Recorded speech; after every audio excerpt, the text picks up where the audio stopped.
Good evening and welcome to the Utah State University Alumni Association's Fireside Chat. My name is Kim Larson. I'm the Executive Director of the Alumni Association, and I'm honored to be here with legendary Aggie student athlete, staff member, Aggie parent, and now author Jimmy Moore.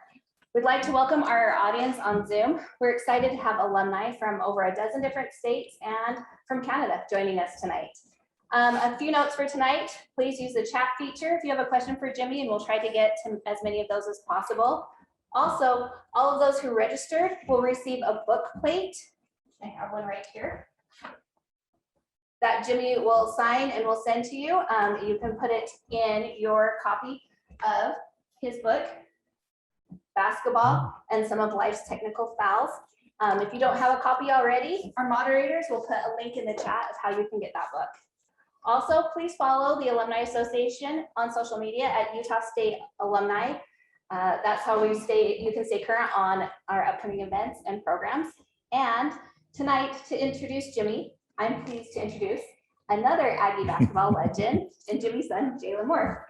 Awesome. Yeah, thank you. It's an honor to be here in this little chat they have going on and be able to introduce my dad. Growing up in North Logan and in Utah, we were huge Utah State fans, me and Grayson growing up. And for us to, eventually follow his footsteps and play at Utah State, I think he wanted us both to be Aggies, and we grew up and were able to follow his footsteps and play at Utah State. So that was an awesome experience for us. He taught us a lot of good things growing up, basketball wise, being a good student, being kind and respecting others. And just has been a really great father figure for my brother and I, and been a great husband for my mom as well. So, we couldn't really ask for anything more out of him. And just, I have a few of his many accolades right here. If I read all of his accolades, I'd be here for a while. So I have a few of them, so 4 years of basketball at Utah State, 2 years in the NBA on the Seattle Sonics. After that, he went overseas and played for 10 years of pro ball. Came back to Utah State after that and was an assistant coach at USU, and then 33 years total of his years at Utah State. So, he's been here for a while and has been an Aggie through and through. And so me and my brother were able to follow suit.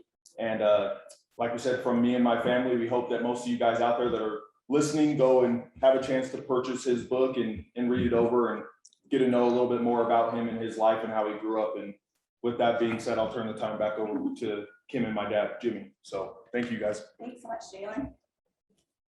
I actually got to meet Jalen when he was about 11 years old, except for he was still this tall compared to me. And he was a ball boy. I was working over in the athletics department, and I was in charge of the ball boys that worked the basketball games. And that's where I first got to meet Jalen. He's grown since then. A little bit. Yeah, he's a big boy now. So. All right. Well, thank you again, Jimmy. We've talked about this a few different times of how we can make this happen. So thanks for making the time to come tonight. It's my pleasure, Kim. I mean, I feel honored to be here. Out of all of the Aggies out there, great Aggies that done great things. I get the chance to sit here and chat with you tonight. So I'm pleased to do that. So this will be fun. I'm excited. So let's start off and talk about your book. So what led you to writing this book? Well, my book, actually, it never was my intention to write a book. Okay. I was actually doing my master's program, and one of our assignments that we had was we had to get up and present to the rest of, I was in a cohort of 22 students, and we was either asked to write about ourselves or talk about ourselves. So I decided to just write about me growing up in Mississippi and, coming to Utah State, as a 17, 18-year-old, first time away from home kind of thing. And when we handed in the assignment, a few weeks later after I got it back, my professor asked me, she goes, I've been knowing you for quite a long time, and I never knew these things about you. Do you mind sharing it with the class? And so I presented to the class and just kind of put it away after I finished my master's program. And then when I retired, I kind of started working on it a little piece at a time. In my mind, I was creating a manuscript or a document that I wanted to have for my boys to share with their kids, right? And so one day I was sitting there, and a good friend of mine, Dr. Len Rosenband, that was a professor here at Utah State, had also retired. He called me one day and said, hey, let's go to lunch. And he asked me during lunch, he said, so what are you doing with your retirement time? And I said, you know what? I'm doing this little manuscript for my boys and stuff like that. He's, what's it about? And I told him, he goes, man, I would love to read that. So I gave it to him just kind of to read through it. And a few weeks later, he called me back and he goes, Jimmy, this is good stuff. He goes, have you ever thought about a book? I go, nah, not an author. I don't know how to write. He go, let me edit it for you. Of course, Dr. Rosenband is well known, all around the world. He's been all over, written books and stuff like that. So he edited it up. He go, now don't get offended when you get it back and it's all marked up, right? I go ahead. So he gave it back to me and made some correction, and I, made the corrections on it, gave it back to him. And that's what kind of started the idea of creating this book. And he was a good role model and mentor to me in getting this through. And we found a publishing company and that I submitted it to, and they liked it and decided to get back with me and say, hey, let's do it. So there's a book. There you go. Yeah. That's great. So Yeah. it started out as a keepsake and turned into this book, and now Right. we're talking about it today. Right. Yeah. So That's great. So tell me a little bit about the writing process for you, and how was that? Just, did you did Dr. Rosenband help you a lot with that afterwards, or what was that process like? The process was me trying to put myself on the paper.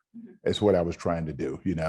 I wanted my boys to understand my upbringings, kind of where I was from, some of the challenges of growing up during that period of time in the South, and then moving from that to coming out to Utah and stuff like that. So it was the writing part was easy. I just had to discipline myself to sit down and finish the task, because I was putting my feelings and myself on the paper. So that was the easy part. All right. Yeah. So let's talk about the title for a minute. So it's Basketball and Some of Life's Technical Fouls. So tell us about what that title and why. Well, basketball, I think that's pretty self-explanatory. I wanted to tie my basketball career, but I also wanted to talk about the things I had to come through to get to where I was in basketball, to earn that college scholarship.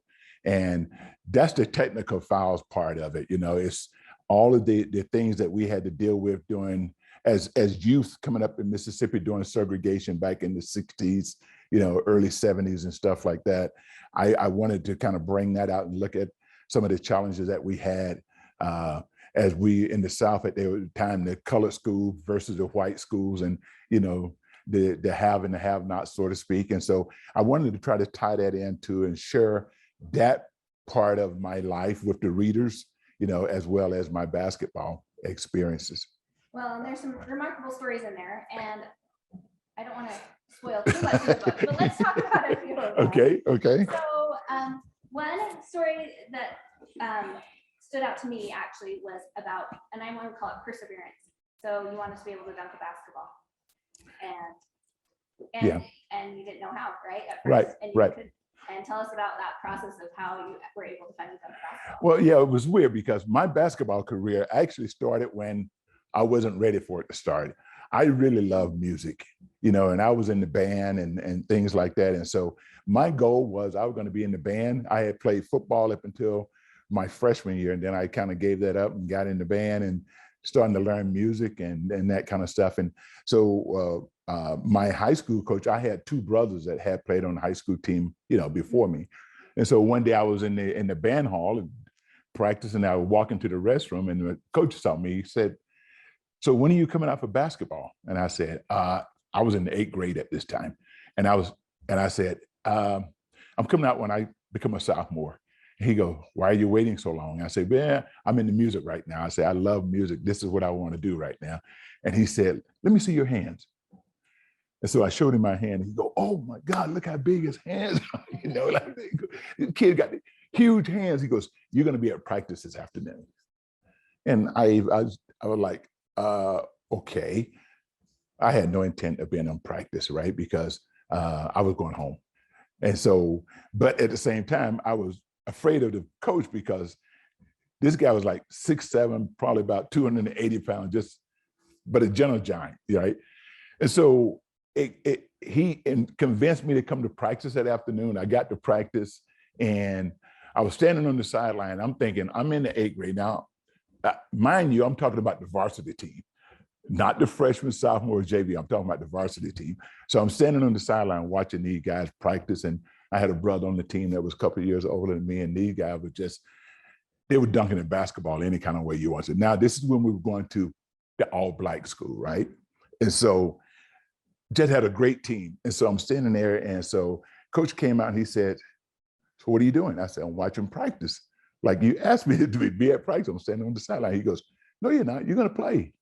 So he made the manager go get me some equipment. He put me out there and with all these guys. And so at the end of the day, I said, I want to learn how to dunk the basketball. So I set a goal in myself. I said, when I come back next year as a freshman, I'm dunking the basketball. So we had this, from my home, we had this little convenience store. And to get to the store, you can either walk around the highway or you can walk through this little path through the woods. And I always took the path because it was a shortcut, right? And I would go to the store and there was a pine tree, okay?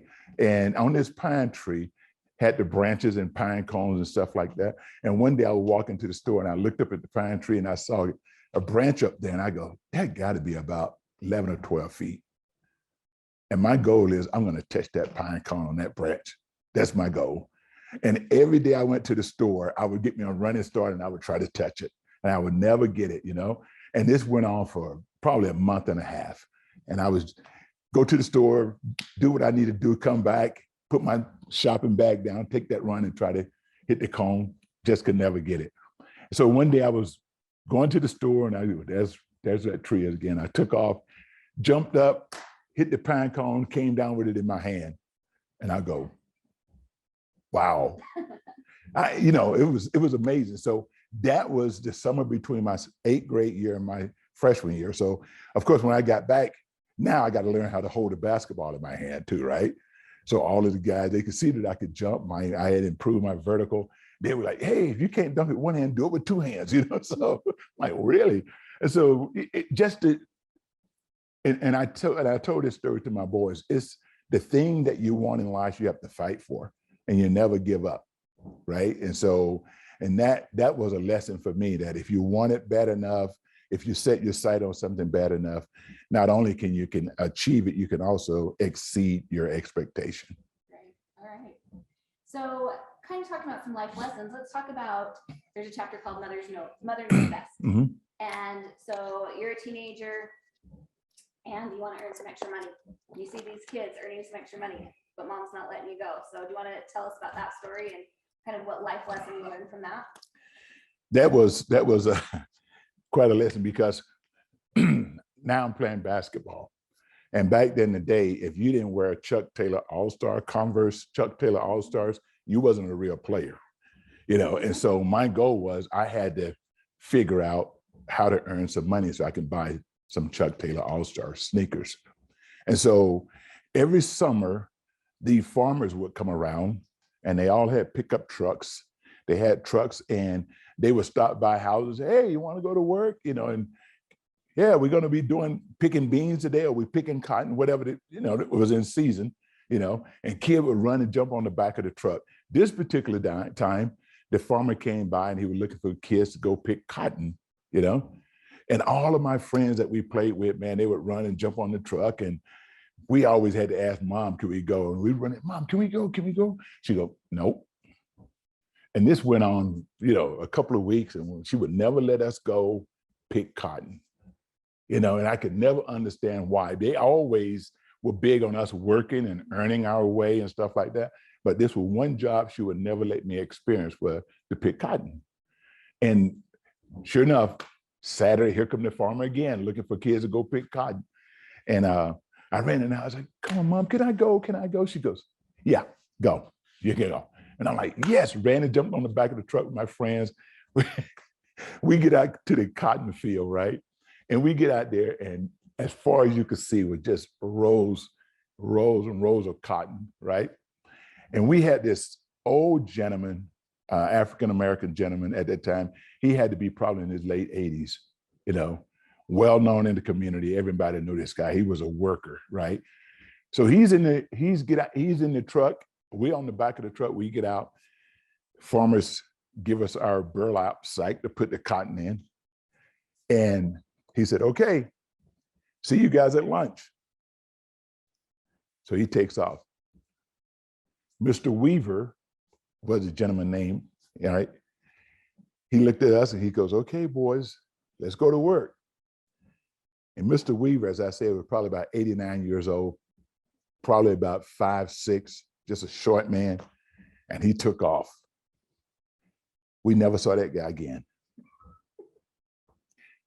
We were picking cotton, and I don't know if you ever had that experience or not, but cotton grows in a little bulb like this. It opens it up in the cotton there. You have to stick your hand down and pull it out, right?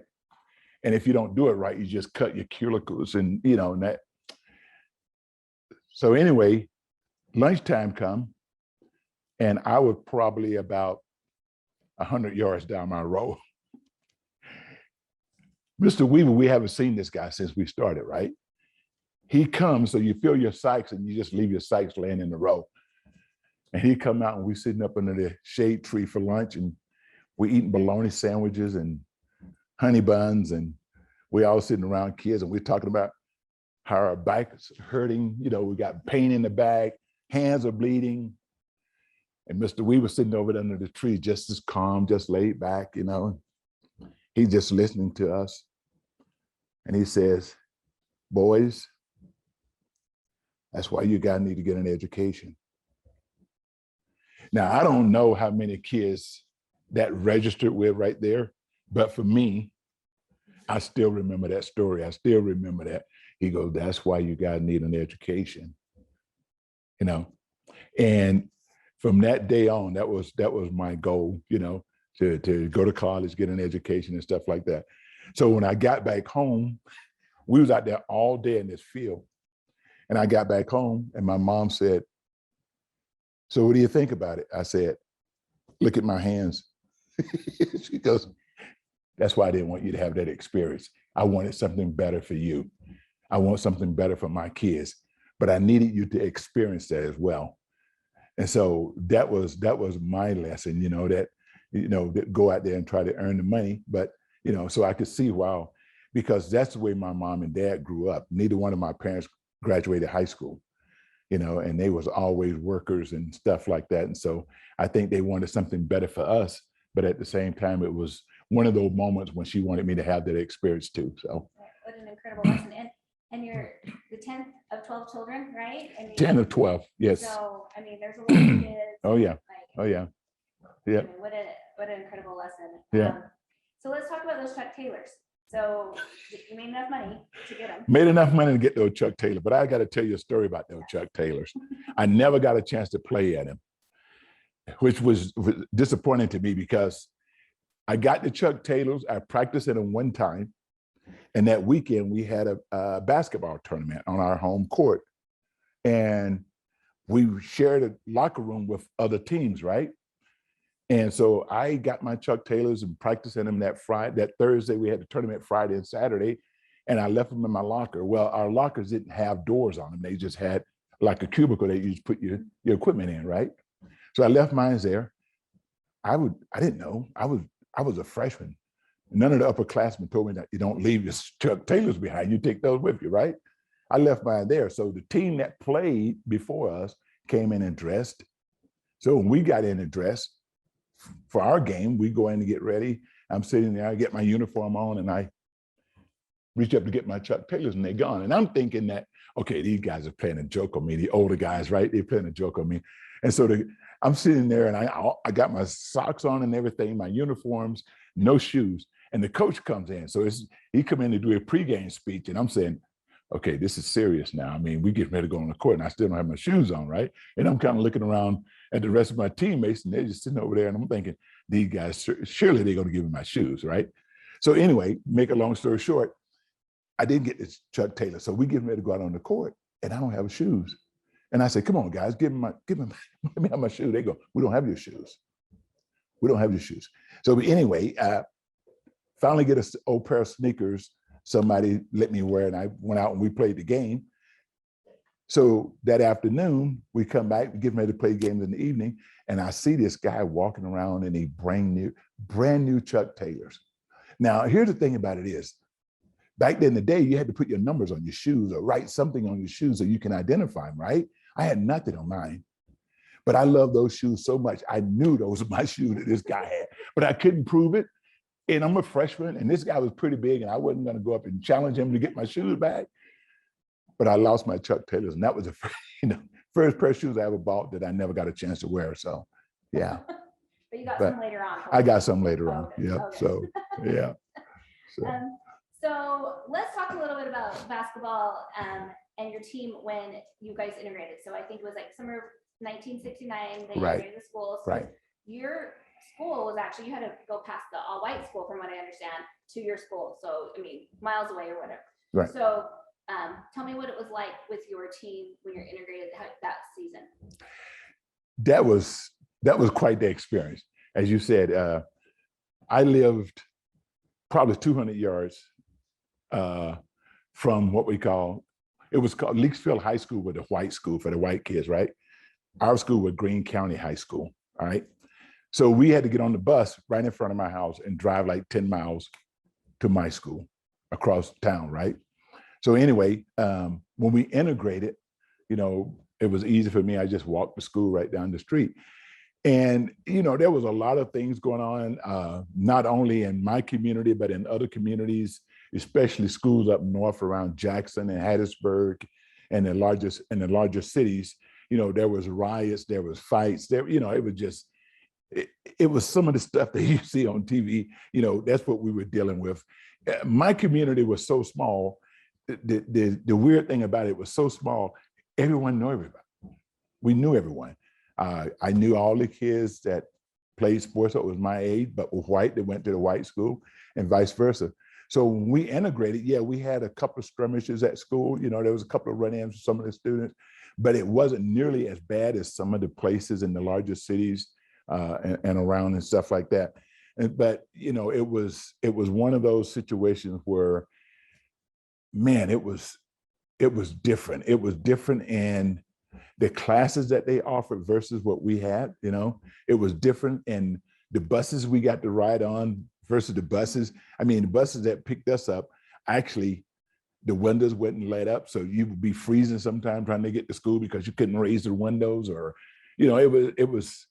We had all of this secondhand or the hand-me-down stuff that was used and passed on to us. So that was hard times. And then it come basketball season, that was unbelievable because, we going and play in some of these little small communities and stuff like that. And we had the N-word, the racial slurs, and you name it. I mean, we even got it from even the referee that officiated the game. I was one of the team captains, and I would take to the ref, we would hear all these racial slurs, and I go to the ref and I say, "Hey, you hear what the kids say?" He goes, "Shut up and play ball," and stuff like that. It was tough, but we had a good team and we had a mission. And I think a lot of kids on that team that played with me, and matter of fact, every one of those kids that played with me, 6 of us out of the 10, it was weird because we had 12 kids on our team, basketball team, and 10 of us was African Americans, so, and I think 8 of us went on to play college ball at some point in time. So had a really good team. That's great. Well, one of the things I think you said is there that your team really stood together. And I think that's great that. Right. We had the few white players that we had on the team. We had a team meeting and we said, "Hey, we need to know where you guys stand, where," and they stood right by us. And good friends right now. When I go home to Mississippi, I see a couple of those guys that I played with, and really friendship. Because the weird thing about it is, Kim, I think most of us as youth and young people, we knew each other. It was mostly the old people that didn't want to integrate the schools and stuff like that, where you had the problem with. So that was okay. Okay, so now you are a senior in high school and you're the number 2 player in the state of Mississippi, and schools are calling you. You're flying out to different schools, and here comes Coach Dale Brown from Utah State. Little Logan. Little Logan. How did he like, what's your impression of him? I mean, obviously you're on the radar because you're one of the best players in the entire state. So Yeah, it was weird because back then you didn't have social media, right? So the communication that you got was either schools sending you letters or they calling you on the phone and things like that, but you didn't have the social media that you can go Google and follow kids that way. So everything about in-person recruiting and things like that. And so my senior year, I was ranked as the #2 player in the state of state of Mississippi, right? And so I remember the first day of practice, we had a really good football team that year that was preparing to go to the state tournament. And we had several players that played football as well. So this first day of training, we only had 6 players there. So we were just kind of goofing around, playing 3 versus 3, on a hoop. And there was this guy sitting up in the stands, right? Just kind of sitting there watching just by himself. And, I just thought it was somebody from the community just sitting in, and we out there playing and stuff. And when our coach came in, the basketball coach came in and kind of watched us a little bit and finally made his way over to sit by the guy sitting up in the stand. They started talking. And when we finished, my coach called me over. He goes, "Hey, Shimmy," that's my nickname in the South. Everybody know me as Shimmy. So, "Shimmy, come here." So I went over there. He goes, "Hey, we got a coach here from Utah State, Coach Dale Brown, like to meet you." And I said, "Oh." So Coach Brown introduced himself to me, and we talked for a while, and he goes, "Hey, I would love to meet your parents tonight." And I said, "Okay." I only live, a block from the school maybe. So I showered and got ready and went home, and my dad and mom came home from work, and he got a chance to meet them and sitting there talking. And this is when my experience of my life happened. So as we were sitting there talking, he was talking to us about Utah State and, how they found out about me and that kind of stuff. And my mom said, "Hey, while you guys are talking, I'm going to make dinner. I'm going to go get up and cook dinner. And, Coach, we'd love to have you eat with her." He goes, "Mrs. Moore, don't worry about that. Let me and Jimmy go get some hamburgers and you don't have to cook, And I'm sitting there when he said, "Let us go get hamburgers," I'm thinking, oh, no, no, no. Because in my mind, the first thing in my mind, me and my mom, my dad, we're looking at each other like, where do we go? Because there was a couple little hamburger stand or cafes in Leaksville, the little community I live in, but they didn't allow Blacks to come in. You couldn't go inside, right? And so I was sitting there and I'm kind of thinking, oh, I'm so embarrassed. What can I tell him? So I said to my mom, I said, we'll go to this one cafe that was downtown in the middle of town.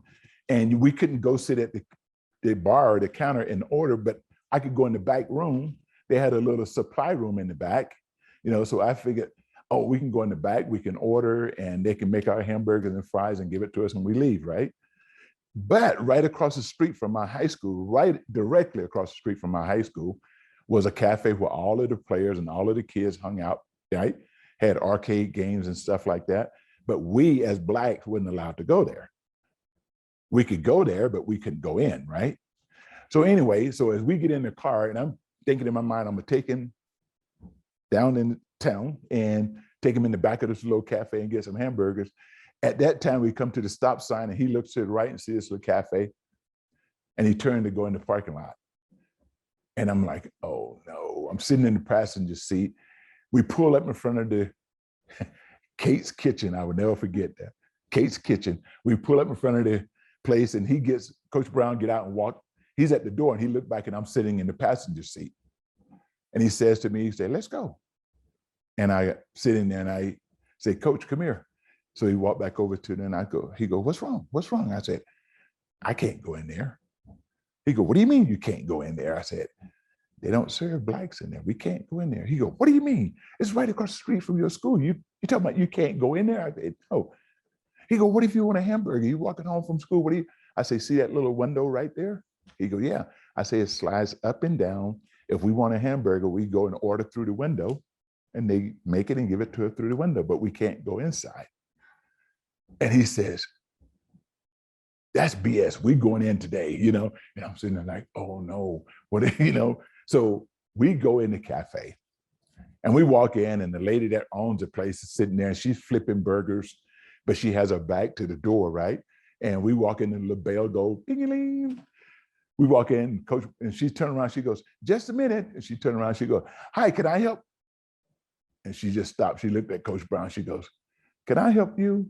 But he know we don't serve his kind in here. And Coach Brown looked at her and go, "What do you mean?" Went off. He really went nuts. And so I'm sitting there and we walked out, of course, and he go, I need to find a telephone. I got a friend that worked for ACLU. I'm calling in. We're going to get this place shut down. And blah. So I said, "Oh, we can get a phone. I got a phone at home." He go, No. I don't want to bother your parents. Take me to back then the day, we had phone booth, right? So I took him to the courthouse and get in this phone booth, started making phone calls. And here's a weird thing, the ironic thing about that, Kim, is that I came to Utah State that my freshman year, and I went home that summer at the end of my freshman year, and this place was closed. I don't know if his calls had anything to do with it, but he was adamant about it. I mean, I never seen a guy lose this.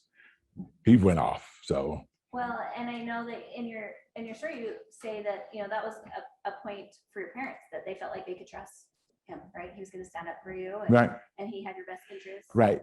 And so when all of the other recruiters came calling, it was weird because my parents used Coach Brown as a measuring stick. They had to stick because they saw that he would stand up for me, that he would protect me.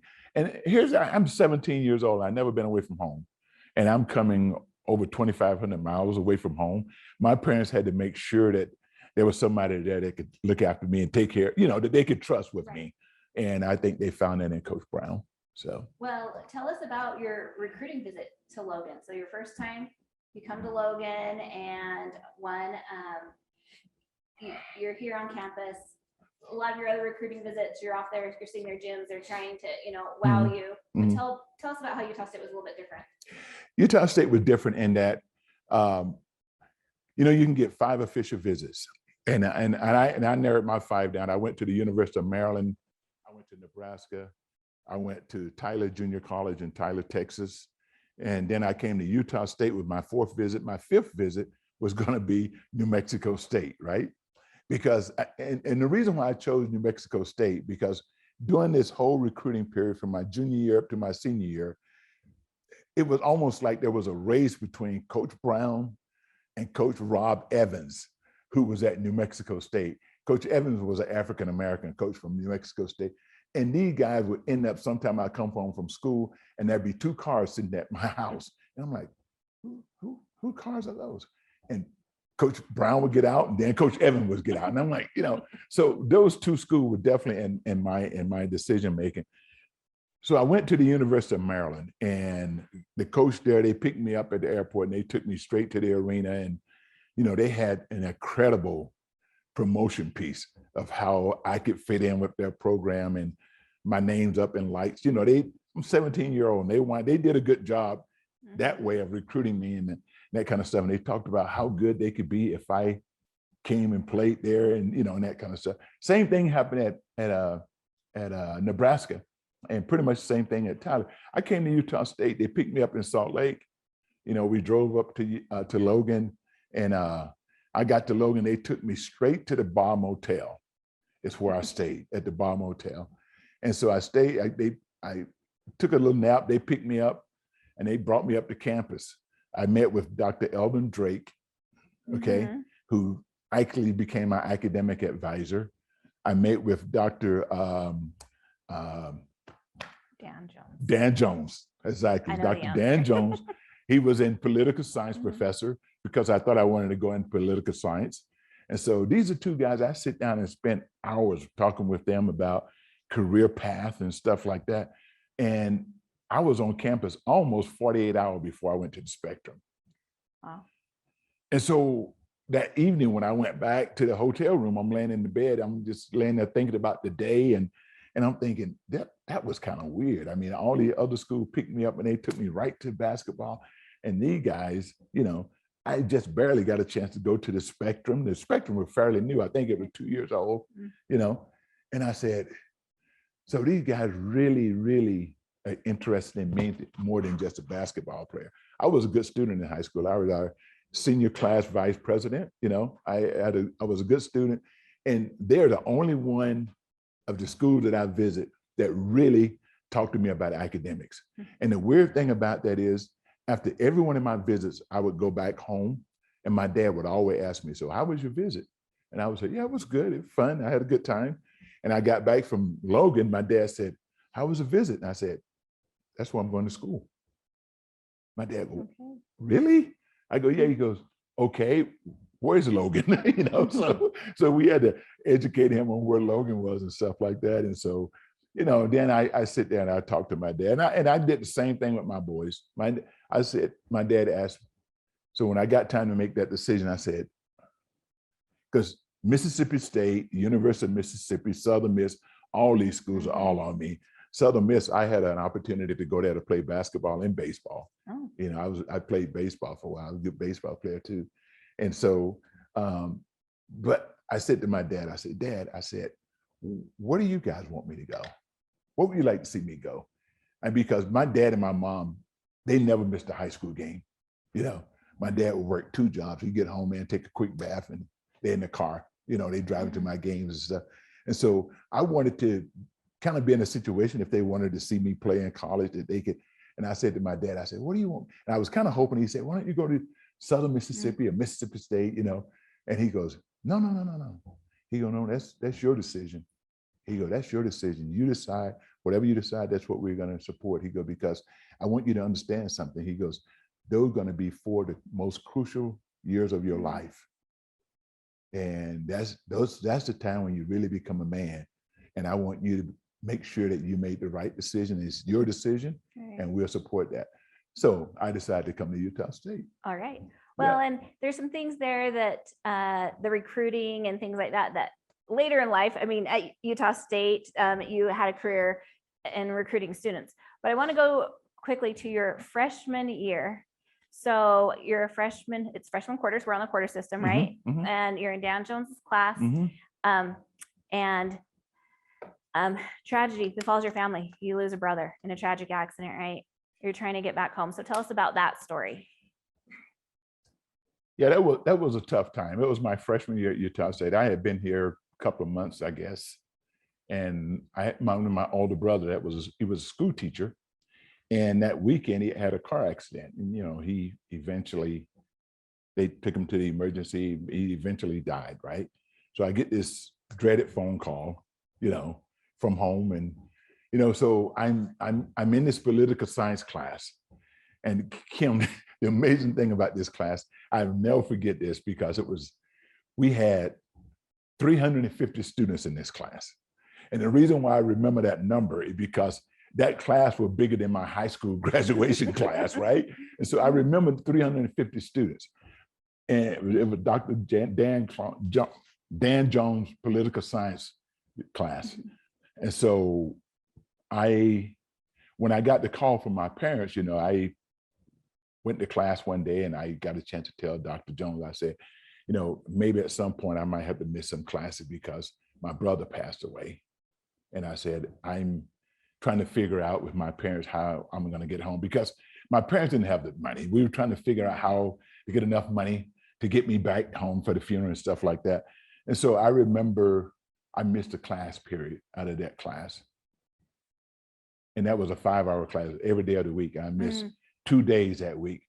So the next week I get this, I saw Dr. Jones and he said to me, he goes, I haven't seen you in class in a couple of days. And I said, I know. I said, I'm trying to figure this all out. And he goes, you need to be in class. You need to come to class next week. And so I go back to my dorm room and I never forget this. I'm sitting, I'm like, how rude is this guy? I mean, here I am. I mean, I'm grieving. I'm trying to figure this out with my parents and waiting to hear back from my parents if they're going to find the money to get me home. And this guy telling me I got to come to class, right? But at the same time, I was fearful that he was going to tell the coaches I was skipping class, and I didn't want that to happen. So I go to class that day. I will never forget, it was on a Wednesday. And I was sitting in class, and at the end of the class, Dr. Jones said, before we dismiss, he goes, I want to have Jimmy come up here on the platform with me. And I go, oh no, now he's getting ready to embarrass me, right? Made me come to class, now he want to embarrass me.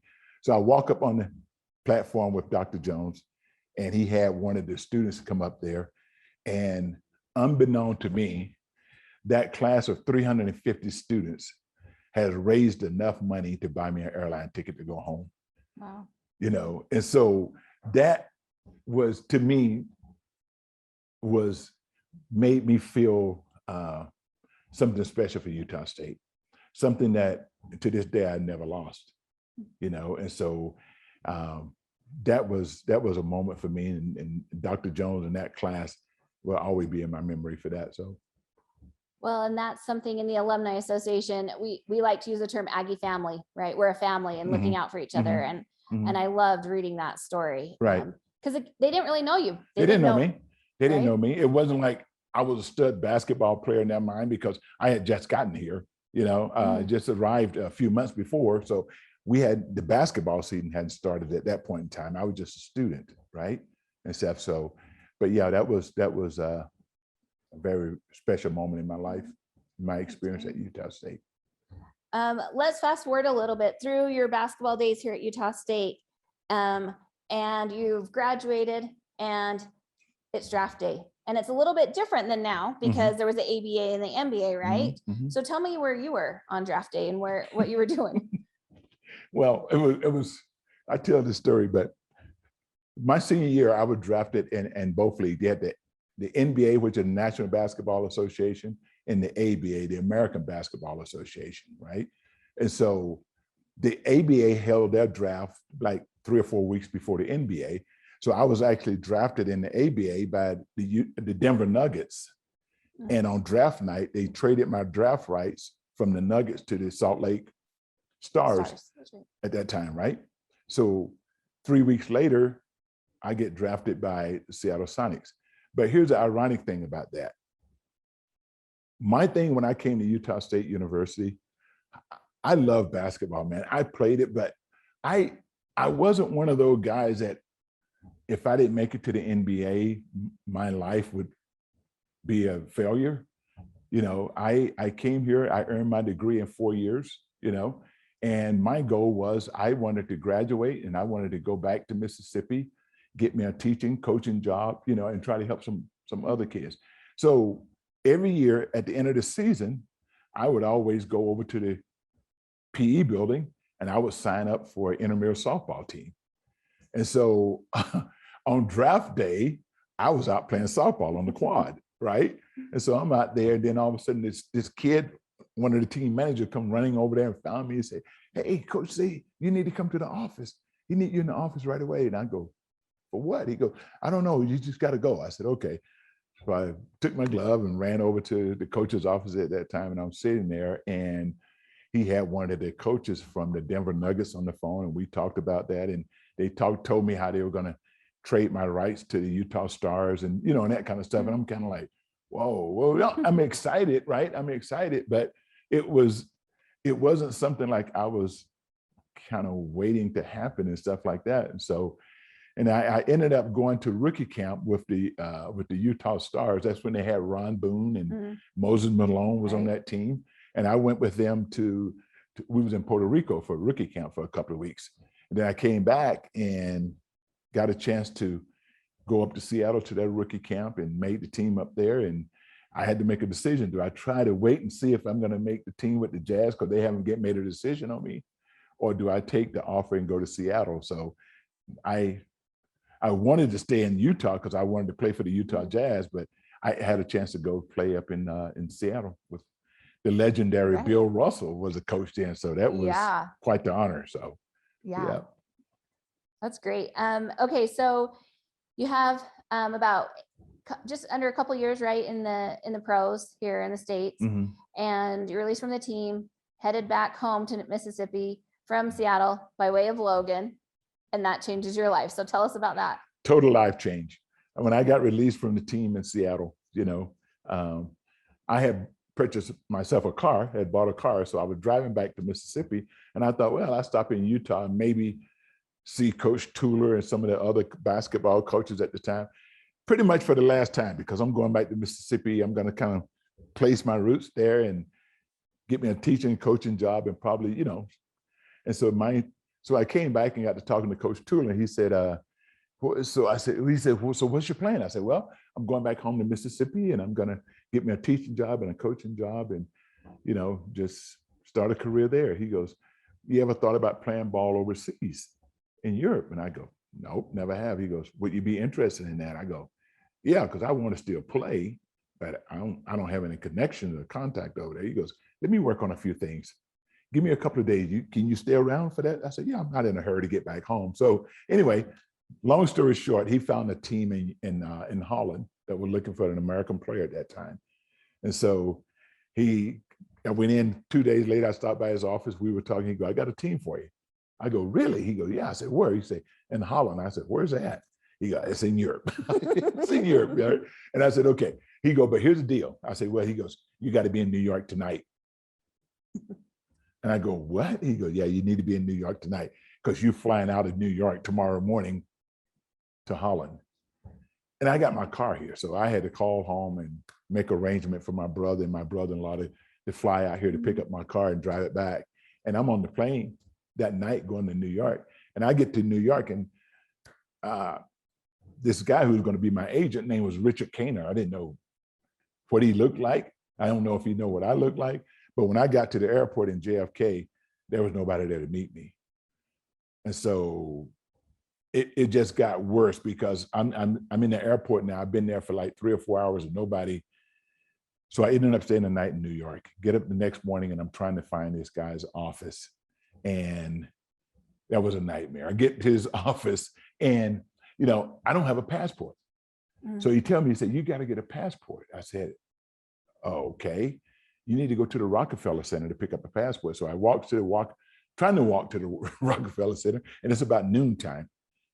And if you ever been in New York, walking on the sidewalk at noontime when everybody going, it was crazy, it was chaos. And so anyway, I get there and the machine is broken, so they can't process application for passports. So I had to spend a day there, and then I made my way to overseas to Europe. So it was crazy. Yeah. Yeah. Whirlwind. I mean, really, you were heading back home.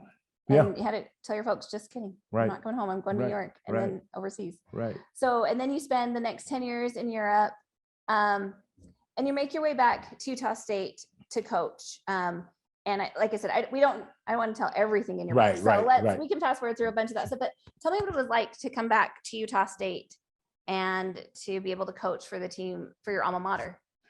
Well, that was an honor, but I had no intentions of coming back to coach.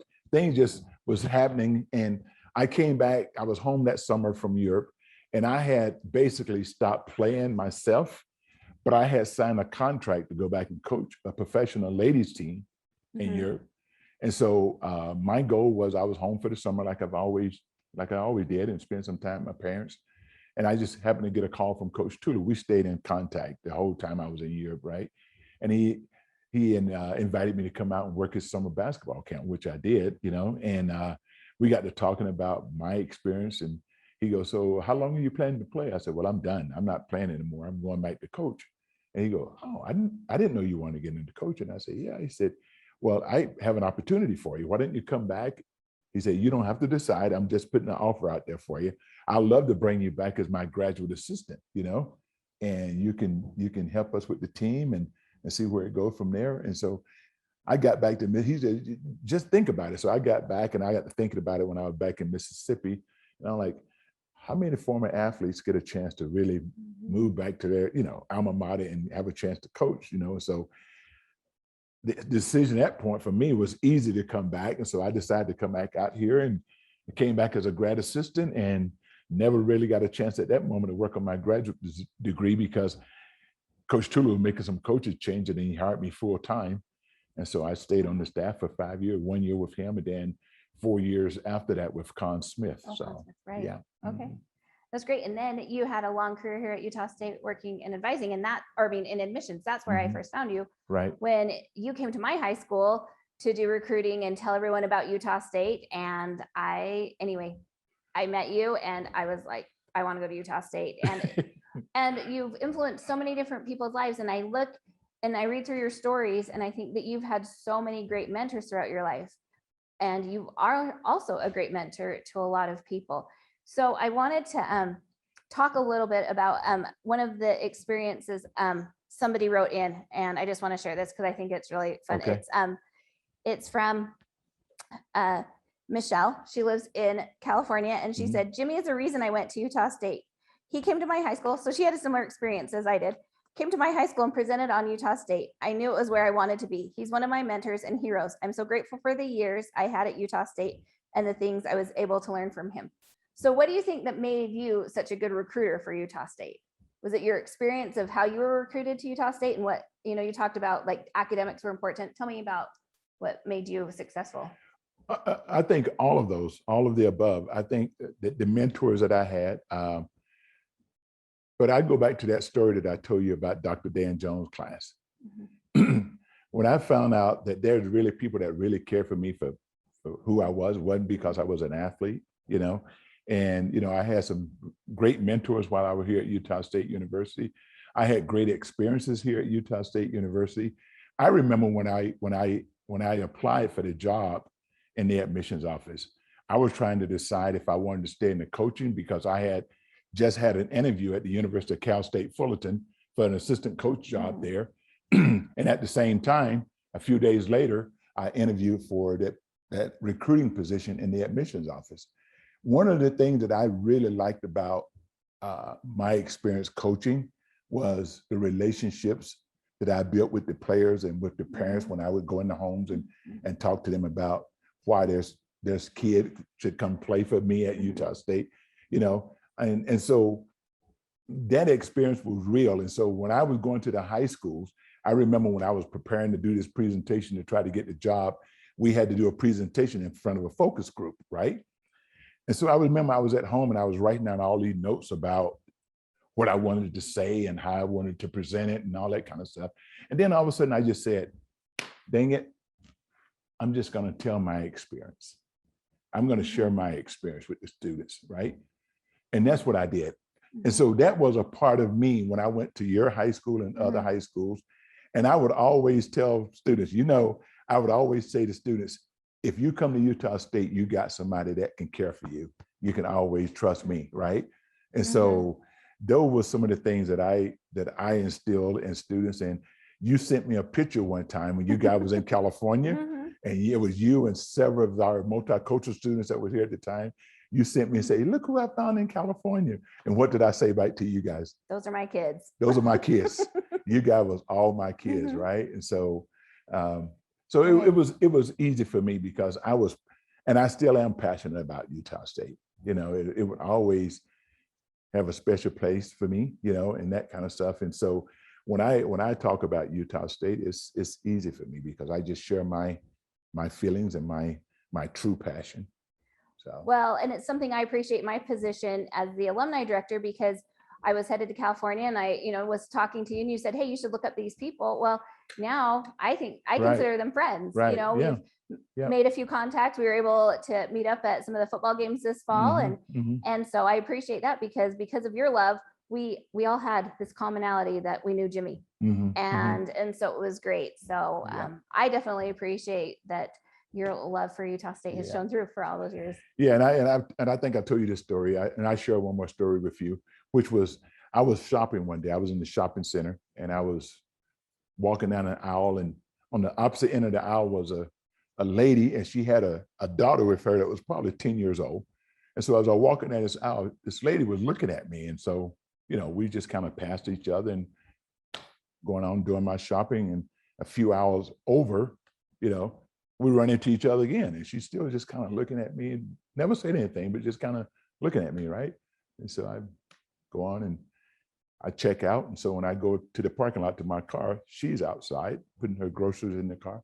And she turned around and she's looked at me. She goes, can I ask you a question? And I go, sure. She said, are you Jimmy Moore? I go, yeah. She said, I told my daughter that. She said, I told my daughter, I think I know that guy. She go, but I wasn't sure. And she said, I don't know if you remember me. She go, but I came to you when I was a single mom going through a rough divorce and I was trying to get back in school. And she go, I would never forget the time that you spent with me and you actually got me back into school at Utah State. And it's because of you now that I'm a teacher in the Valley, And so it just, those things that it don't take much, just love and care, I guess, but. I love it. We have a few other questions that have come in. Sure. So One was from your former roommate, Russell Hawkins. Oh. I've been able to talk to him. I The saw that Hawk. he was Yeah. jumping online here tonight too. Yeah. So he wants to know what you're doing now in Logan. So maybe you can take a minute and talk about your project that you're working on, your program with Jalen. Mhm. So what I'm doing now, I've been retired now for a little over 3 years. But during that time, Jalen started a basketball training program in Utah called Next Level Basketball. And it's where we do advanced skill training for youth. You know, we have kids in our program from 5th grade all the way up through high school seniors, right? And so we do skill training with them, improving their skill. Most of the kids, it's about improving their confidence too, right? Mm-hmm. And so we spend a lot of time with players doing that. This past summer, we started some AAU travel teams, and we put some teams together and we travel around the big AAU tournaments, you know, trying to get kids exposed and get them exposure in front of college coaches and stuff like that, because there's some talented kids here in the Valley, and we just feel like with some exposure, getting them out there on the national scene, you know, we can help some of the kids to maybe reach their dream of playing at that next level if that's what they choose to do. But yeah, so that keeps me busy, and, you know, and just doing little projects here and there. One of the things I really want to get a bit more involved in is some volunteer work. So that's kind of something that I have on my agenda as well. So, and with that, your Next Level Basketball, I know our moderators will throw information about that in the chat, so that if people want to find that and sign up for that. One of our colleagues that I work with, his son's in it and is loving it. Yeah. So. Yeah. So, you know, if we have anybody out there that's listening from the Valley here that have kids or grandkids that want to improve their skills, and, you know, one thing that Jalen and I try to do, all of the coaches that work with us played at college level. We want to make sure that we have coaches that know what they're teaching and, you know, that can relate to kids, so that, you know, we give them the best training possible. So if anybody out there that are interested in reaching out to us, we can be reached at nextlevelbasketball435.com. Great. We'll make sure that that's in the chat. Yeah. Okay. One of the other questions that we had come in from Bree White. I remember Bree on campus. Absolutely. She's down in San Diego now. Yeah. She wanted to know what was your experience being one of the few Black students and staff members on campus? My experience was it was not difficult. It was hard at first because I was coming in a whole different culture shock, right? You know, I'm coming from my community was predominantly Black, you know, so I'm coming to Utah State, 17 years old, first time away from home, right? And when I got to here in my freshman year, matter of fact, my freshman year was the last year that freshmen had to play on the freshman team, right? And so there was no one else on my freshman team at Utah State that looked like me. I was the only Black on the team, which was very unusual for me, you know, from where I was coming from. And so right away I was in culture shock. But, you know, it was a situation where, you know, didn't make any difference to me. I for the first time in my life, coming to Logan, I could go to a theater where I can actually sit down in the audience. I wasn't used to that, you know. Where I came from, if we went to a theater, we had to sit up in the balcony. You know, if we went, in my town, we had one little theater. Sometimes it was open, sometimes it was closed. But when it was open, if we wanted to go to the movie, we had to go in, buy a ticket, and go sit upstairs. So when I came to Logan, you know, I was able to sit in a theater for the first time, you know. And so, but here's the thing about it is too, Kim, there was just a handful of students that was non-athletes on campus, right? And then you had the football player. There was more football players than it was, you know, of course, basketball. I was the only African-American player on the freshman team. And on the varsity team that year, there was only one African-American player on the varsity team. That was Lafayette Love, right? And so, but we had that small group of students here, Clifton Wilkes, and that goes on, Russell Hawkins, you know, and that. So, but one thing, we were tight. We were a unit, man. We did everything. We supported each other, you know.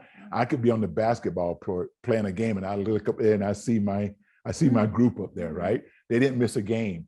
And in return, every week or every 2 weeks when they had Black Student Union meeting, we were all there, athletes and everyone. So we supported each other. We were, and so it was different, but it was good. It was okay.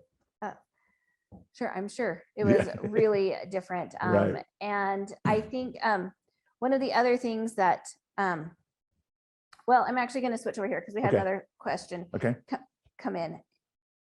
Okay, so this is, you're admired and so many people look up to you. You were the neighbor who would drop everything to help someone or just talk. What advice would you give to youth about rising above the challenges they are facing today? To kind of go along with, you're as a youth coming into a totally different culture. So what advice do you have? For the youth of today, and here's the thing about it is, I think the youth of today is so much smarter than I were, definitely in my youth. But we got to find a way to talk to each other, and not just talk to each other. We got to find a way to listen, right? And I think that's where we need to get better at, And I think our youth are much smarter and more capable of doing that. We need to get people to the table. We need to get people in conversation. We need to listen to each other, because we all got stories, and so we need to sit there and we need to listen to each other. We need to talk about issues. But then more than that, we need to respect each other's feelings and their beliefs and where they're coming from, whether it's right or wrong, whether we agree with them or not, right? But I think that's the only way we're gonna be a better community, a better state, a better country, is that we just got to open up and listen to people and give everybody a chance to have their say. And then from that point, trust people and just make sure that we give them a chance and respect. And I think that's where, man, that word is respect for each other. That word is almost non-existent right now, so. Well, and just to tie everything up, I know we're about out of time, but I want to go back to what you said something earlier about what you tried to show up Utah State and what it represents to you as people who love and care. And that goes along with what you're saying with respect, right? And I think that if I look through all these things that, we don't have time to read them all, but we have Noah Riley in New York wrote a note that how, he knew when he saw you in the student center, he would get a hearty handshake and a guaranteed smile. And, instantly you bring that warmth. And I think if we could be more like you, then really the world would be a better place, right? We'd get along a lot better. So I really appreciate the impact that you've had on me and on all of these other people, on our alumni. I really enjoyed our conversation tonight. So thank you again for being here. Thanks to our Zoom audience and our student media team that's here helping us make this broadcast possible. I appreciate Jalen coming over and introducing his dad, because I could have read a bio, but I thought, it's much more fun and interesting to have Jalen be here. So I appreciate that. And Jimmy, any final words? Just want to tell you thank you. Well, I appreciate it, Kim. Again, I appreciate you having me and giving me the opportunity to come in, and chat with you a little bit. And to all of our alumni out there, we just want to say, hey, I know you guys feel the same way about this institution as I do, and so hopefully we can do some great things and steer other kids this way and sure, just be able to share your experience and your feeling for this great university and just see where it go from there. Okay. Great. Yeah. Well, thank you again. Yep. You bet. Thanks everyone. Have a good night. Okay. Thank you.